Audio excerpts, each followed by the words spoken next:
Ye. Hei, enak info paket ora? Paket. Iya. 6.500.000 tak kei patang barang. Tenanan ora? Ya tenanan to. Mergo ketik murah men kuwi lho. Ya murah to. Jajah. Wis kayak jati nomor 1 iki.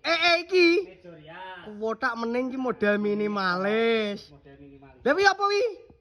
Iki nggon tas skincare, Mas. Ada. Iya, enggak ada Wedak pipa, wedak bagus kan nomor 1. Nomor 2 iki nggon seni. Masalah. Empuk men kok kerdos jerone. Bahane pulpen. Pulpen tenan. Garansi apa ora? Garansi 15 tahun. Resmi. Masalah. Nomor 3. Nomor 3 kilo. Kyo wis minimalisan kok iki. Masalah.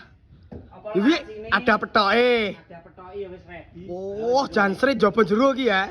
Bang. Iki nomor 3 sing nomor 4. Nomor 4 ya oleh meja tipis sing minimalis pisan ya. Kaya ngene iki. Lah tek ada pancen ini, Mas. Iki kena gak ada pancen to. Oh, iki meja tipis sing terbaru berarti.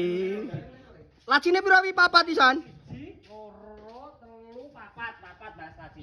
Lah kingke patang barang ki piro regane? 6.500.000 ae. Tenanan apa ora? Ya tenanan to. Piro baleno pisan, Kas? 6.500.000. Murah tenan gone sampean ki. Yo, cara pesene ro-poro. Piye carane warana ben genah? Nang ngisore bioprofil wis lengkap, Mas. Garek ngetul ngelewek wis terhubung karo admin pesen paket 6.500.000 oleh papat. Ora 6.500.000 ki kok nek wis tekan omah nggonku, gek omahku ado Semarang ki kok mbok kon nambah ongkir aku wegah lho. Ongkir to. Semarang kono yo gratis ongkir to. Jatim gratis ongkir, Mas. Tenanan ki? Iya to.